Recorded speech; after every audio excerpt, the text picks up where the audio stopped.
same color. Okay, we're recording. Okay, guys. Okay, so we're up to the 5th day. We're at Hope Mir session. We're going to do the 5th and 6th day today, which is basically we're going to finish the story today, hopefully. Oh. Yeah. So I mean, we could take a break from Siko Saran and do more stories if that's what everybody wants, or whatever. We could see. What's going on? Okay. Yeah, I like what we're doing. Okay. So so we're up to the 5th day. I'm going to dedicate this year to the Shmira of the Chayalim and the safe return of the Chatufim, and Refuah Shlema for Uriel Ben Tzipora. Unveiling. Okay, so we've done a lot of beggars already, right? We did the beggar who was blind, the beggar who was deaf, the beggar who with the crooked neck, and right, and the speech defect, the beggar with the speech defect, right? And now we're up to the hunchback. That's what we're up to. So, okay. So on the 5th day, while they were rejoicing, the couple recalled the hunchback beggar. They yearned for him very much, saying, "How can we bring the hunchback beggar here? If we were here, there would be if he were here, there would be very great joy." Suddenly he appeared and said, "Here I am. I have come to the wedding." With that, he fell on them, hugging and kissing them. He then said to them, "Originally I blessed you that you should be like I am. Now I am giving you this as a wedding present, that you should be like me. I am not a hunchback at all. Quite the contrary. I have broad shoulders. My shoulders are a case of little holding much. I have an affidavit regarding this." Once there was a discussion, well, I'll take a pause here, right? Okay, so it looks, right, again, this is, the theme of all of these, right? Like whatever their defect is actually really their gift. So again, so this is the hunchback, and it looks like he has no shoulders, right? He's like hunched over, but really he's saying he has like the broadest shoulders of all. And that could mean, like in Ravaria Kaplan's notes, it could be, a lot of times it could be like he's carrying like the yoke of Torah, like he's holding the yoke, the heaviness of the Torah.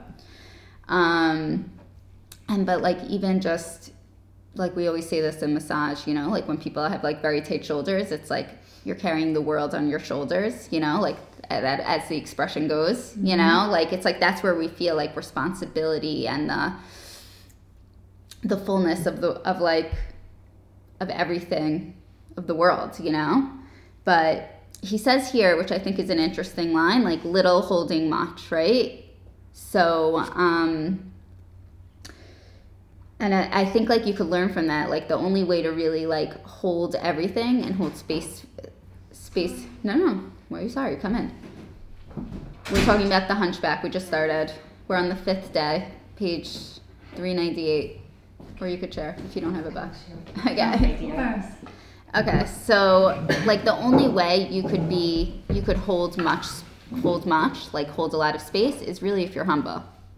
Like even, like when somebody tells you something, like a critique or anything, like the only way a person could hold any type of criticism or any type of anything is if they're humble, like little holding much, Interesting. I guess I'm really not humble. Why? It's not too late. It's really ridiculous. Well, maybe people are not critiquing you the right way.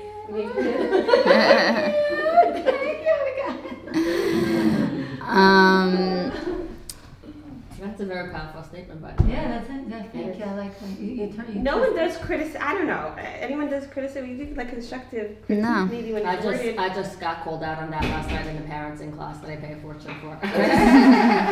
Why do you think I'm more parenting class? Don't teach me, buddy. I can teach you. Right, it's a big thing with parenting. She said I don't, because our kids I don't hold space for my kids in a positive way. Right, our kids call us out on everything. Right. That's the thing. You know what I'm saying? Like, whatever. You're gonna hear more. But I went to a Rev YY Jacobson thing yesterday in Efrat. So like he was also talking about this. You'll hear more as the shiur goes on. Oh, I love Rebbe. He's good.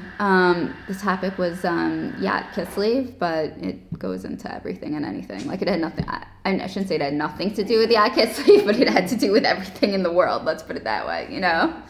So, but he was also saying, he's like, kids these days, you know, like they call you out on everything. And like, you could either hold space for what they're saying or you could not. But this is like the world that we live in. You look like you're going to cry. You okay? No, I'm not. Well, do you really want to get into me now? I don't think so, but. Yeah, I don't know. I said that and I saw your face go like, yeah. A very simple thing. Just yad meaning yad hand or your dalid? Yeah. What is significant is that side thing, but what's significant about your kislev? It's Chabad. yeah, it's a Chabad. Like Chabad have lots of different dates in the they have calendar. holidays for a lot of things. Like when the Rebbe got released from jail. When I don't know if does anybody know which one? You probably know what Yad is.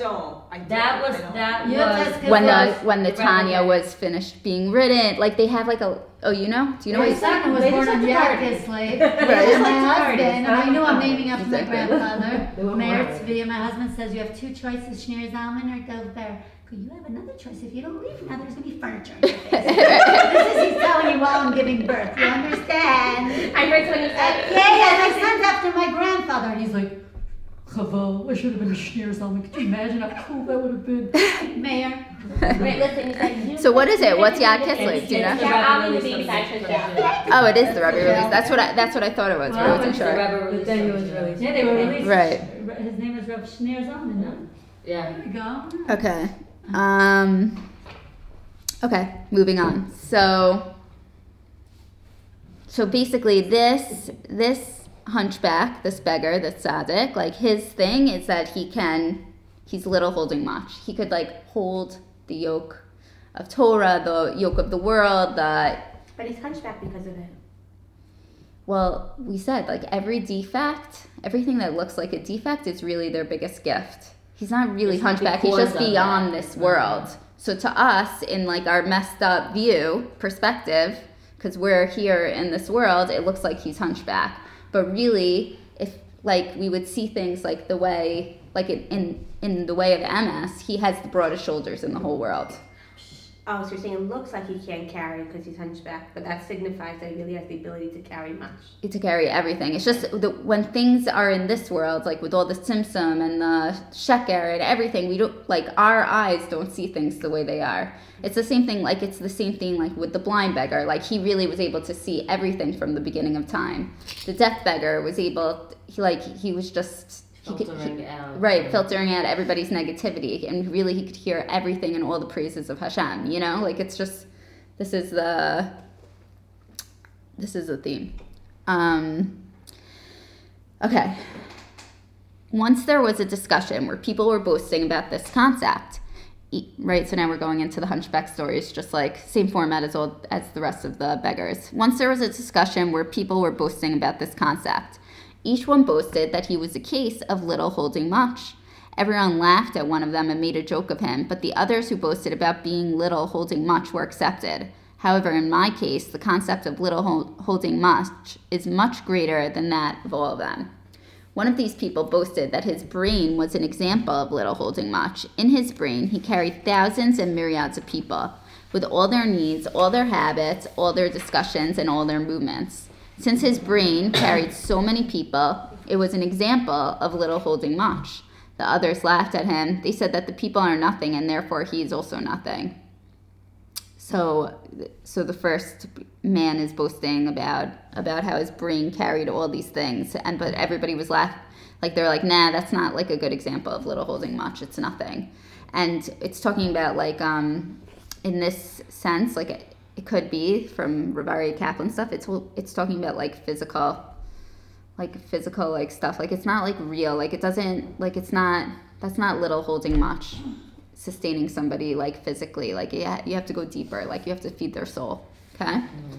One spoke up and said, "I saw such a case of little holding much. I once saw a mountain which was covered with excrement and filth. I found it very surprising, and I wonder where all this excrement and filth came from." There was a man near the mountain, and he said, "All this came from me. That man lived near the mountain, and whenever he ate and drank, he would throw his garbage and excrement there. He therefore made it a filthy place, putting a large amount of garbage and excrement on the mountain. Therefore, this man was an example of little holding much, since he was able to produce so much excrement. This is the same concept as that of the man who boasted that his brain held many people. So I think it's Rebbe Nachman says that this example, like this last example of this guy has all the filth and garbage on his mountain, is actually it's about like fake leaders, like unworthy leaders. And that's what he's talking about here, like people who like lead us on the path of like, I don't know, even, like they claim that they're big stuff and really they're not, and like they really really lead people to filth and excrement, like nothing is real, like it's all. And Rebbe Nachman has a few pieces about false leaders, like he was very. So scary. I know, it is very scary. Unfortunately, I've encountered a couple of those. Yeah, it's one of the things I think we all have. Right? We all hear about Yeah. different things, so but No, it's very scary. What do you see? What are things right? Before I moved to Eretz Yisrael, one of the things that I would daven for very strongly, that when my husband was like, come here, he would find, mentors and rebbeim that were emastic, because there was like an incident before we moved that I was like, I don't want you ever being near this Rav again. I walked into the room and I was like, and all of his friends were very close to this Rav, and I was like, I don't want you talking to him ever again. And my husband almost had a heart attack. So I literally, I would never ever answer him. And this, I was like, you can't ever talk to him again. Yeah. And I was like, one of the things that happened. It's not a joke. Like it really, like it. This mushal rings true. Like it's filth and excrement. You don't know who you can trust, and even your leaders you don't know, and we're told like follow our leaders. Hey Goldie. Hi. And it makes it more scary when all your friends and all their wives are like, oh, he's such a big tzaddik, look at him. Right. And then this one little 5-foot person is like, no, I'm sorry, you can't talk to him anymore. Well, it's not only a rub, it's everywhere you turn. Like people that are certain people in the community that have a name you really don't know. Right. So also at Rebbe YY yesterday, like he was saying, he's like, if anyone, we're up to the Hunchback beggar. Okay. Welcome. Okay. So he was saying. I know, like. Yeah. We'll share. Yeah. So I can't even open it. Okay, it's fine. No, Okay. Here you go. No, it's fine. Everyone has copies. It's all good. Okay. So he was saying how we're gonna get into this. Okay, I'm bringing this. Okay. So he was saying that thank you. Right. He was talking about how if you see a Rav, if you see a therapist, if you see anyone who claims they know everything, like run, like humility. And that's like really what we're talking about here with the Hunchback, little holding much, That's what it says, like the Hunchback says, like I'm little holding much. And like it's really like it's humble. Like you could only hold space for things when you're humble, Okay. Okay, this is the same concept as that of the man who boasted that his brain held many people. So I guess also that, like, the person that we mentioned before, like it has to do with false leaders. One boasted that he was an example of little holding much. He had an estate that produced much fruit. When the amount of fruit produced by the land was calculated, it came out that the land did not have enough room to hold all the fruit. There was not enough space in the land to hold all the fruit that it produced. Therefore, it was an example of little holding much. His words were well accepted. This was considered an excellent example of little holding much.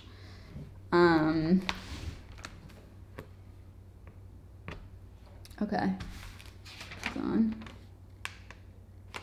Okay, I'm just going to read on for a second. Actually, I'm just going to I forgot to mention something about the little holding much also. It's speech also. Like speech is little holding much. And actually went to like... Well, he also said that yesterday. Rebbe YY about the Oh, right. speech, how the speech is, it's like, what do you say? Like it's symptom. It like, right. there's so much beyond the speech Right. Which is kind of just like a tip of the iceberg about what you're trying to say. Right. I wrote speech represents the symptom, like the constriction of Hashem in order to create space. Speech is a constriction because it's taking something that's, once you take something and you put it into words, it's defined by only the word. Right. But it's often bigger than the word. Right. And somebody who's a good speaker is able to like draw into something that's much more than his words. So that's like when we like want to hear like a good Rav or a good, whatever, any type of good Rabbi speech. Joey talks about that. Like sometimes you have it in your brain already from before you're born, and then the second you hear a piece of Torah or a concept that's worded in such a way that it all of a sudden brings like this whole new awareness to you about a concept that you never thought of before, you never had awareness of before. It's through the way he was able to articulate it and he's able to retrieve it. Right. So we all I know. was just reading something this morning about core. It's a psychological. It was a psychological book, but it was about like core words and how it's about how intergenerational trauma. I think you like passed down like our traumas are embedded in our genes through epigenetics, but it's talking about how like tracing back the words is tracing back the trauma because before two. When we don't have words, we don't have the ability to store our memories in an organized fashion because the words contain the memories. So if something happened before that, then we'll only be able to tap into it when we put words to it. But it's also why when something feels so big and you say, oh, like someone else talks about it, right? If you talk about something, it makes it better because you're taking something huge and putting it into finite.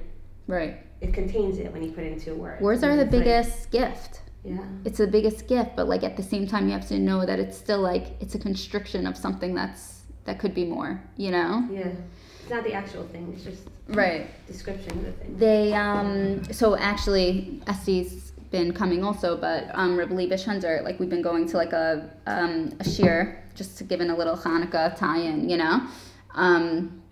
so he was like learning this piece with Likutei Halachos in Likutei Halachos, which is Rebbe Nachman's main sefer, and he was saying that like he was also talking about how speech represents like this symptom and this constriction, and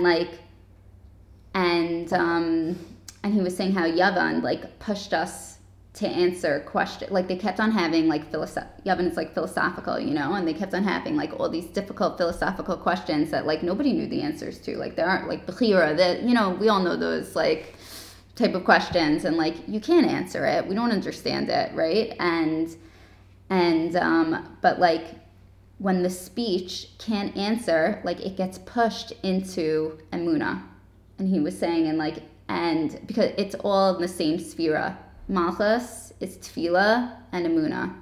So I know it's like complicated Kabbalistic stuff. I'm not pretending to understand it either, but I've heard it mentioned many times that like Malchus has to do with Tefillah and Emunah. And so like it's like we couldn't answer the questions, like we didn't have the answer to their questions. There was no speech to explain it. So like it got pushed to Emunah.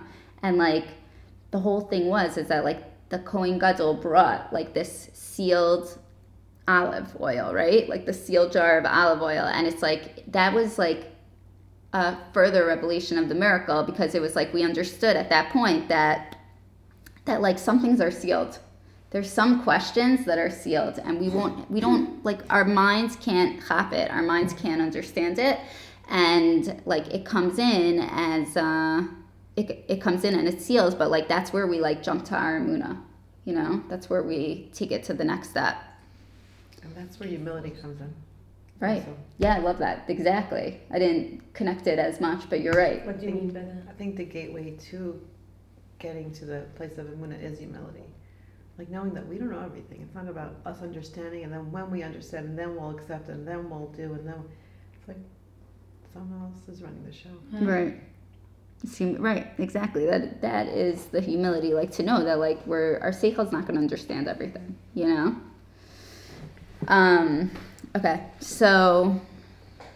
so we just finished the fruit one, right?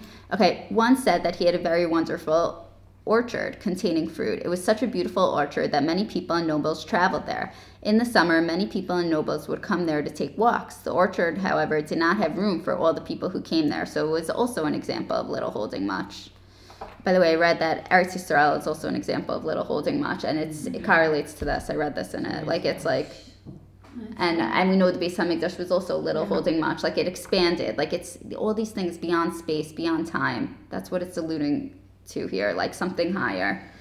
Okay? Yeah, when we drive in Israel, there's so much land, and I'm like, there's room for all the Jews in the world. Like, there's so many empty pockets of land that it's like empty, right? But it's so small also. Right. It's so, I don't know, it's funny.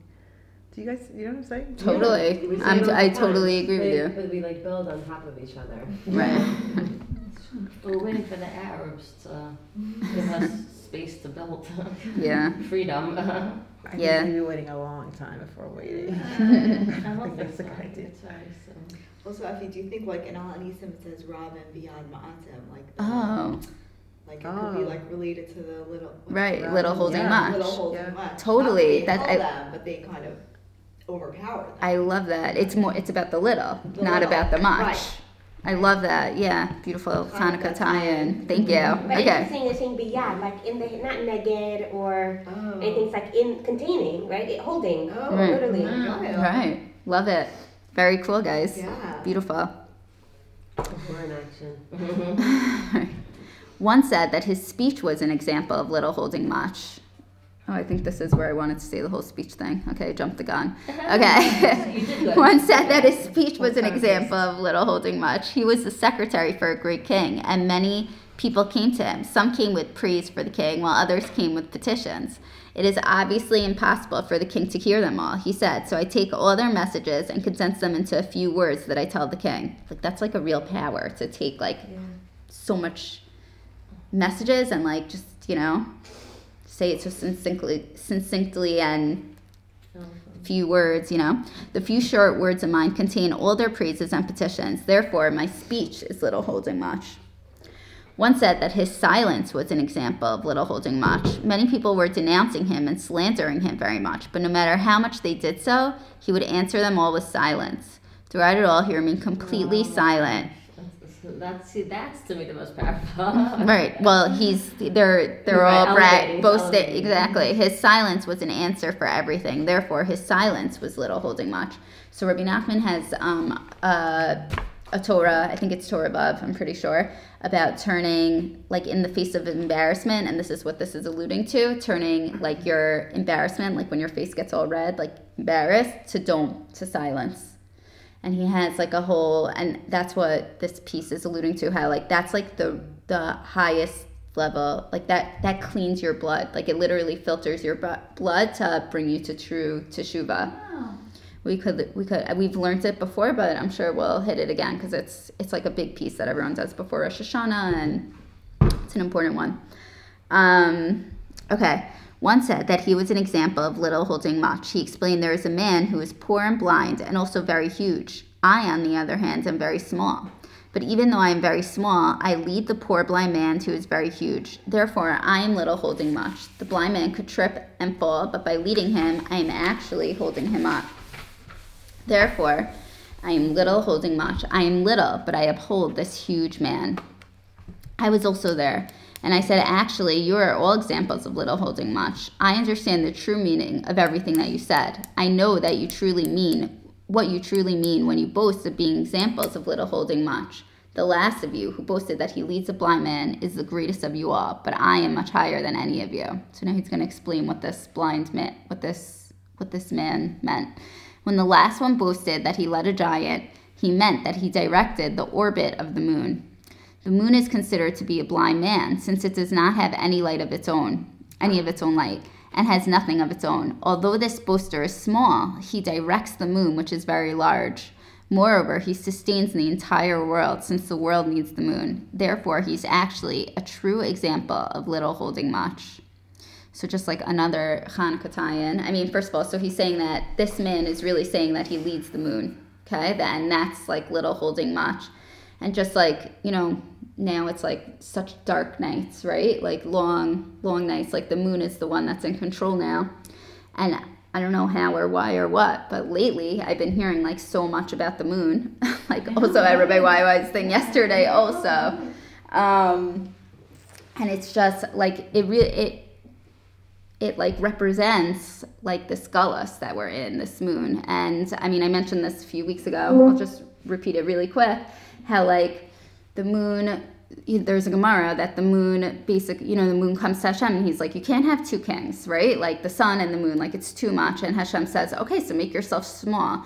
And the moon makes itself small. And it's not like, it's really upset that it made itself small, and Hashem actually says to the moon, I'm going to do, like, I have to do teshuvah for it. Like, I have to, like he tells Bnei Yisrael, like, bring a kapara for me. I think that's actually the words, like, and so this, like, I was reading in this book, this attached book, really good book, by the way, also. But, like, it talks about like our relationship, and we mentioned this a few weeks ago also, like our relationship with Hashem, and like how there is like this aspect of Hashem needing our tefillos and Hashem needing us and our mitzvos and our whatever we're able to give him, and like how does this all happen? And it's and like again, like, and what does this mean? Like Hashem has to do teshuvah for making the moon small, like he messed up, like it's like such a crazy thing. But like if we think of it, like this book was saying how like Hashem, like, and we spoke about this before, like Hashem contracted himself, right? He contracted like not himself, let's say his infinite light, in order to make space for this world. And that means like obviously Hashem is perfect, and so I like it's hard to describe any of this, but there's some aspect that I'm not going to claim to understand. I'm not going to claim anyone understands it, where he made himself like a bit imperfect and needs us to make him full. Like that, like I mean, this is intentional, obviously, like he is infinite light and perfection and everything. But in this realm where we're all in, there's contraction. He's not all here, and he needs like us to make him full. And like in this book, like he gives like so many examples of like how like, wait, what page was it? Page 73. He gives like examples all through Torah where like people got angry at Hashem, and Hashem said like, okay, like, hold on. Moshe pleaded with God. Perhaps the most radical expression of God's vulnerability, this is what he calls it, though, is when he is described in rabbinic literature as having made a mistake that he can't fix on his own and needs human help. After the sin of the golden calf, okay, so now we're talking about the sin of the golden calf, Hashem vowed to destroy Bnei Israel. Moshe pleaded with Hashem quite vociferously and convinced Hashem that he would be making a mistake. God acquiesced, and he was already obliged to his vow. At this point, it's Moshe who absolves God of his vow. Moshe said, do you regret your vow? Hashem replied, I regret the evil which I thought to do to my people. Like, what? Like, do you regret your vow? Like, how could Hashem regret anything, right? But this is all in Torah. Like, this is like, and Moshe then declared, you are absolved. There is no vow here, and there is no oath here.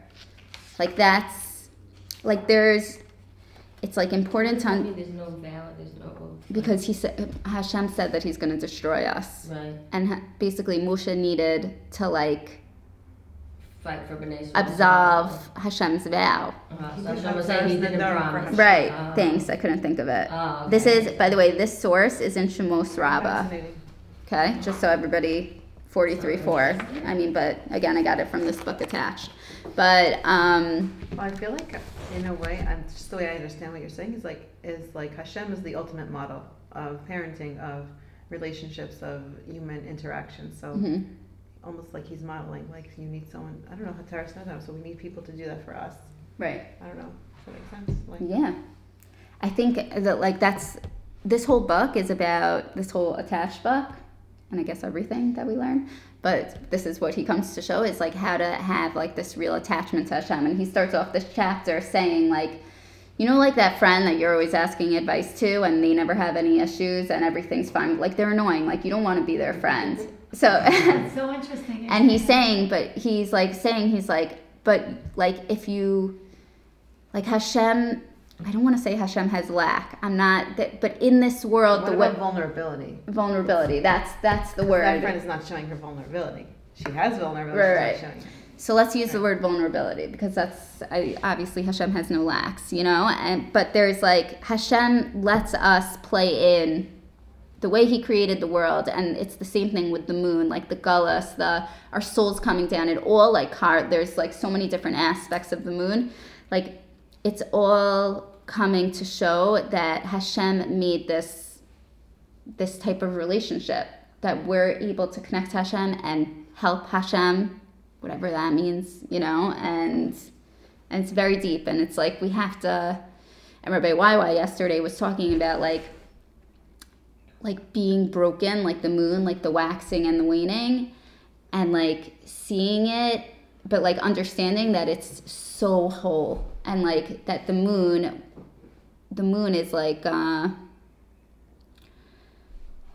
it's there's this waxing and waning, but like we're like connected to the moon is like the neshama, he was saying, and like the neshama is perfect, right? Did I mess this up? It's always whole, Right. but you don't always see it that way. Right. Oh, interesting. That too. It's showing. Right, because the moon but doesn't we're change. always- Our The perception moon of it doesn't changes. change, just the way we view it. It's Right. different each It's true. day by day. Yeah. And there's and I mentioned this piece like a few weeks ago. I think it was from the Beis Yaakov that like the moon also represents like us coming into Gullus, our souls coming into Gullus, and like it says it in the Sefer, like we said yes to every single thing that we are going through. We're like, this is it. This is what we want. Like, yes, like I want to like be matake in my neshama that way, but but then again, like the moon comes down and it's really angry. It's like, this sucks. Like it goes back up to Hashem and it's like, why'd you make me small? And there's, but. That's why I got stars. What? That's why I got It got stars, it got the tzaddikim, but it still wasn't appeased. That's why at the end Hashem says like, all right, I have to do teshuvah for this. For the pain that we're in. For the pain that we're in. Wow. That's a very scary statement. Go. Why? Because the only comfort I can have in pain is that Hashem decreed it, it's perfect. But if Hashem is saying you need to do tshuva for it, then there's a regret there, there's a mistake there, like an imperfection, then the pain becomes a lot, then what's the point? It's more The painful. pointlessness, Yeah. Yeah, but Abigail, I don't think it's a contradiction. Why can't Hashem have quote unquote regret for having to do it this way or the pain, but still knowing that it's perfect and it has to be this way? It's like the parent that has to give their kid the surgery and like Not the that it's a parents mistake. crying the whole Not that it's a time. mistake, but it's Right. a The worst regret thing- for what you're Right. the It pain feels that your you have. pain. You're in pain watching your child in Right. pain. Hashem but cries with still you. know The that your decision child was the right decision. right, has to go to school every day, no matter how much they Right. put themselves on the floor and cry. Every morning there's a fake stomach ache. Right. But I get what you're saying. The worst thing about pain is that it's pointless. Right. A second ago you had Right. major stomach pain. Now you're going. It's not pointless. It's like Viktor Frankl, the only Yeah. way Yeah. to get Right. things Life, is- what's that called? You have a stomach ache because you don't want to go to school. You have a test and you're nervous. That's it. Right, but it is Viktor Frankl. Yeah. You're Mine's not at first grade. The meaning of Yeah. man? No, I forgot the Man name. search for meaning. Right, man's search for meaning. Yeah, exactly. He who has a right to live can deal with anyhow. I think. Right, that's basically Yeah. it. What would you say? She's quoting Viktor Frankl, saying, "He who has a right to live can deal with anyhow." Oh. Like if you find meaning in your pain, then you could do it. Mm-hmm. Like no problem. It's like such a mind trip. Ay, this was all a mind trip, Well, it's no? the only way to get through pain, or you can't get through it. Right. Right. If you don't look and see a bigger picture, you Right. can't get through it. Which is why also I feel like Galus and Mitzrayim was such a gullus because of the quicksand of we're building and sinking, we're building Right. and sinking. Seems pointless. Right. Wow. Yeah. The point that I'm like trying to bring down, I guess a few points, but like Hashem needs us and we need him, and like we're in a relationship and we're in like something Right. something big. Okay. Well, and Could I just add something? Please, yeah. The way I'm hearing you say is like, if we are one in the same thing, if we are part of Hashem and He's part of us, then it's not so much that He needs us or we need Him, it's that we are the same. So our interdependence, it's like a interflow of who we are and who He is. There's definitely flow, but I don't know if we're the same. What do you mean by that? Our neshama is a part of Hashem. Right. It's not a It's a part. separation. Yeah. Yeah. I hear you. Okay. We'll read on a bit more. Okay. When the last one boasted that he led a giant, I read that right? Okay. Nevertheless, my concept of little holding is much greater than all, including his. This is the proof. Once there was a group of people who studied the fact that every animal has a shadow in which it likes to rest. Conversely, there is a shadow for each and every animal. Every animal chooses its particular shadow where it wants to dwell. Every bird also has its own unique branch. It is on this particular branch that it desires to live. Studying this phenomenon, they sought to find a tree in whose shadow all animals live. All animals would desire to live in its shadow. Similarly, all birds would live in its branches. So this tree is beyond space and time, obviously, right? It's little holding much. How could one tree hold all the shadows for all the animals and make a home for everything, right? So it's beyond space. They probed and discovered that such a tree exists. They wanted to go to the tree, since near it there's a wonderful delight that is beyond all imagination. This is reminds us of Itachayim, All birds and animals are there, and none harms the other. They all live in harmony and frolic together, so it must be an extraordinary delight to be near that tree. They then probed to discover which direction they must travel to reach the tree. A dispute arose regarding this, and none of them could come to a conclusion. Some said that they should head east, while others said that it was to the west. One determined that the tree must be in one place, while another said that it was elsewhere. Thus, they could not decide which way to go to come to the tree. So they were lost, and there was fighting, and there was this big confusion. And this dispute, it also, it's like another, mashal for, gullus, we can't get to the tree, right? We're trying to get to this tree, and, this dispute, our averos, it brings us down and confuses us, and we're all over the place, Then a wise man came and said to them, "Why are you trying to discover in which direction the tree lies? Instead, try to find out who will be able to approach the tree. Not everyone can come near it. In order to do so, one must have all the attributes, all the midos, of the tree. The tree has 3 roots. The first root is faith, emunah. The second, reverence, yira. And the third, humility, anava. The trunk of the tree is truth, emes. And it is from there that its branches come forth. It is impossible to go to the tree unless one has these attributes. So unless you get your emuna, yira, ava, and emes in line, you can't reach the tree." Who's the judge to decide who's the lucky candidate? Right. Well, we're going to read. You'll see. This group had a great sense of unity. Okay. And did not want some to go to the tree and some to remain behind. So this answers your question. They realized that not all would be able to go to the tree, since some had the needed attributes, but others did not. Therefore, all of them remained so as to give the rest an opportunity to strive and gain the attributes necessary to allow them to come to the tree. So they all waited for each other until they were all ready. This is the power of community and Right. Am Yisrael. Yep.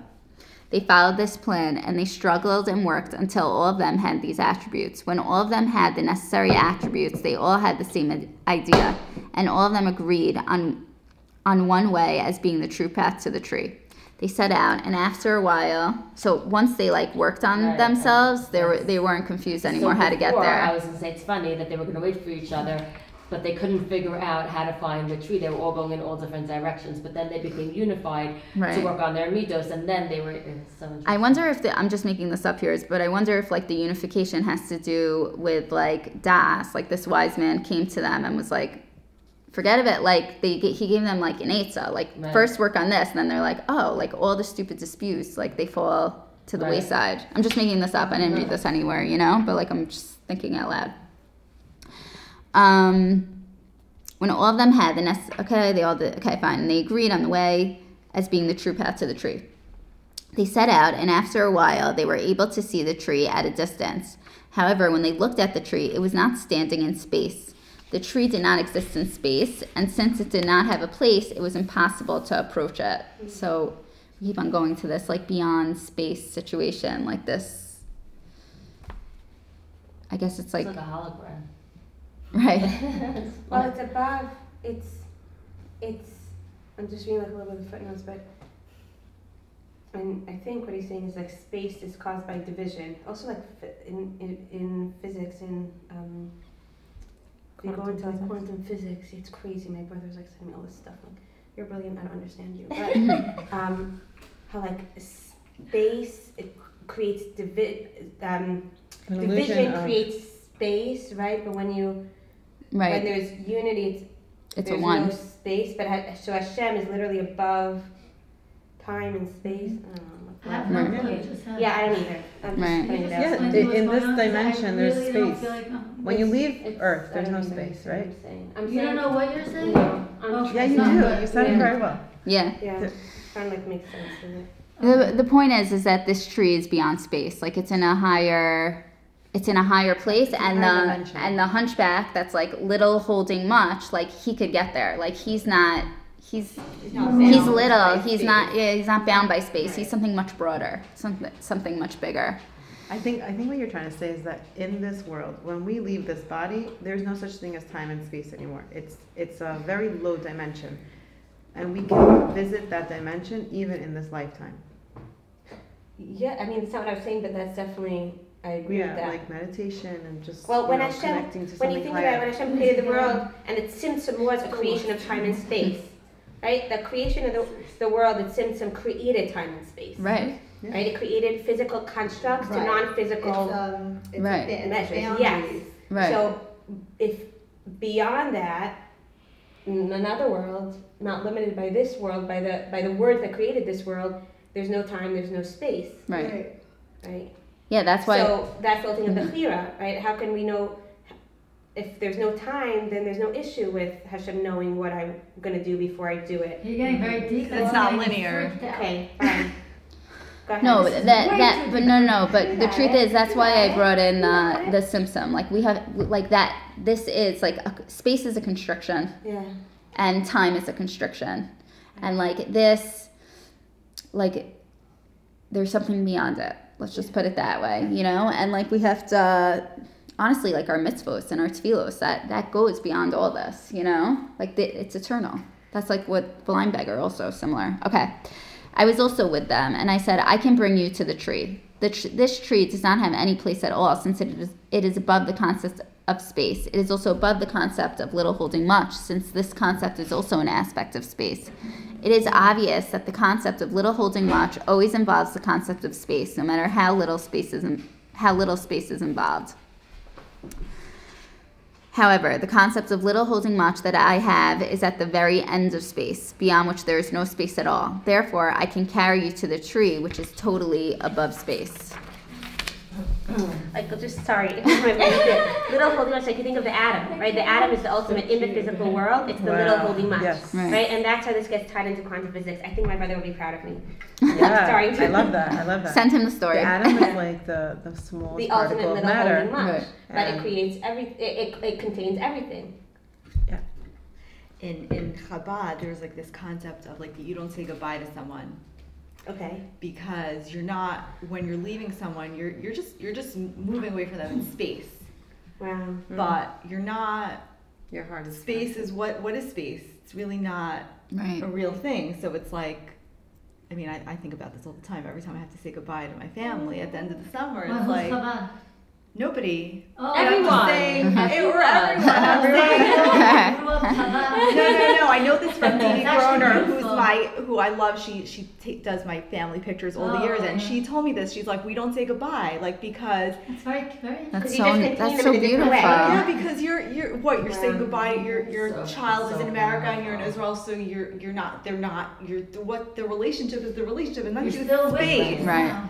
So And it's proof of how That's beautiful. powerful Yeah. the relationship is because you're so sad. So Right. That's yeah. But That's beautiful. Made me think of. Yeah. Wow. Okay. The Hunchback was on the level of the intermediate concept between space and that which is above space. He possessed the highest possible concept of little holding much. At the end of space above which the word place does not apply at all. Anything higher than this is totally above the concept of space. Therefore, he could carry them from within space to concept that is above space. Understand this well. If anyone could understand this well, kudos to you. Okay. Like, we think we're really dissecting what's going on. Right. No. I'm gonna, I think we just. I think we did as good as we could. Just took it apart. I took them and carried them to the tree. Therefore, I have the word of these men that I possess the highest concept of little holding much. He appeared to be a hunchback because he carried much on his shoulders, being case of little holding much. I'm now giving you this as a gift, that you should be like me. When he finished, there was great joy and very great rejoicing. Wow. Oh. Okay, I can't start the 6th day. The 6th day is going to be a whole shiur. I didn't think that this would take a whole... Let's start talking about the atom. Yeah. Proton, neutron, electron. I'll post on